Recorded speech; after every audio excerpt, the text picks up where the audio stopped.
about a year and a half into marriage, we kind of said, you know, we want to start trying to have kids. And we just thought it'd be a couple months and we'd have, you know, 2 kids and a white picket fence, and our family would just be that easy, that perfect.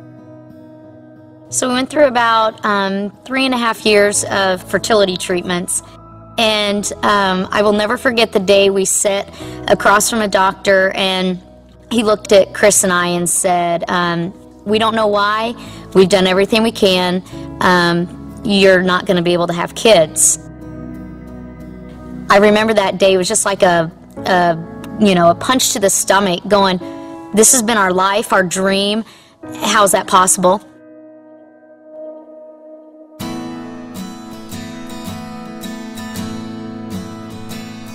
We were given an amazing opportunity to adopt 2 kids. Kiera had just turned 1 the first time I met her, and her brother Caden was 3 months old, and he was born 3.5 to 4 months premature. And so he was in the hospital at the time when we first, discovered this opportunity. And it was just this amazing, moment where we just believed that God was saying, here you go. Caden, he, with his lungs being underdeveloped, he had a trach-in. Doctors had said that he was doing great. They had taken his oxygen intake down. He was eating real foods, drinking out of bottles. He was doing really good, and it was just time. Yeah. We just needed time for his lungs to develop more. Every day was an adventure, but we never forgot to thank God truly for the fact that he did answer our prayers and give us the 2 kids that we've always prayed for.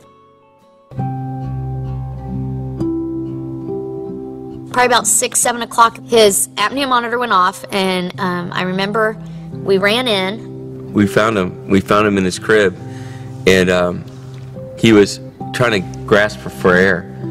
And I think even before that, you just saw him, and you could see the distress in his face, and we'd never seen that before. And so I quickly looked at Kim and said, "Go call 911." I remember we were giving him CPR, and you just know it's not working. Air wasn't getting down to his chest. And I'll never lose that image in my mind of just knowing that there was nothing I could do. I begged God. I begged him for a miracle. I begged him to save his life. I sat there and I did everything I could to say, God, please. I've seen you work miracle after miracle after miracle in the lives of so many people. Tonight, I need you. Tonight, I need you to save my son. And I know that you can. I know you have the power to save him.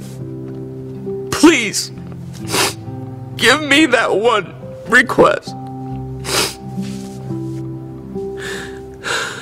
And it was silent. To this day, I'm not sure why God didn't answer my request. And I still wonder, why not us? Why not our boy? But I'm not sure if there's really a reason God could give me.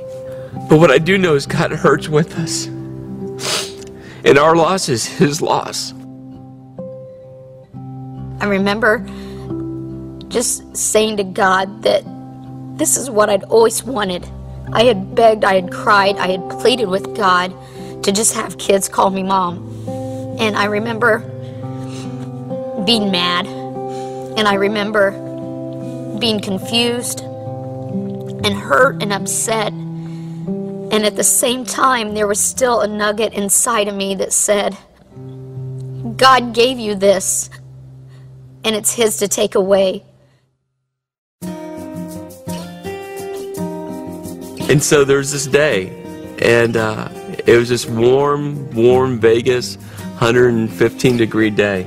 and I was sicker than a dog. I thought I had the flu. I thought I had something. My sister was here in town visiting, and she said, "Kim, you are pregnant." And I was like, okay, you are a school teacher. I paid a man a lot of money who specializes in this, and he said there's no way. And she said, "Can we just go get a pregnancy test?" So I grabbed one, and lo and behold, I am pregnant.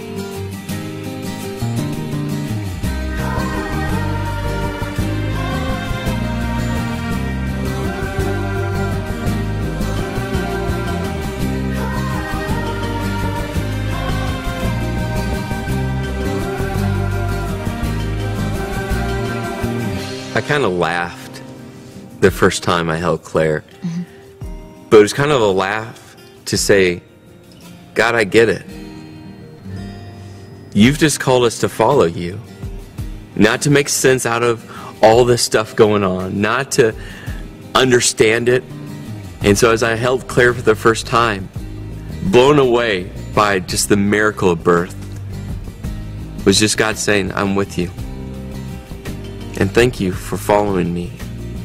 Thank you for walking by faith.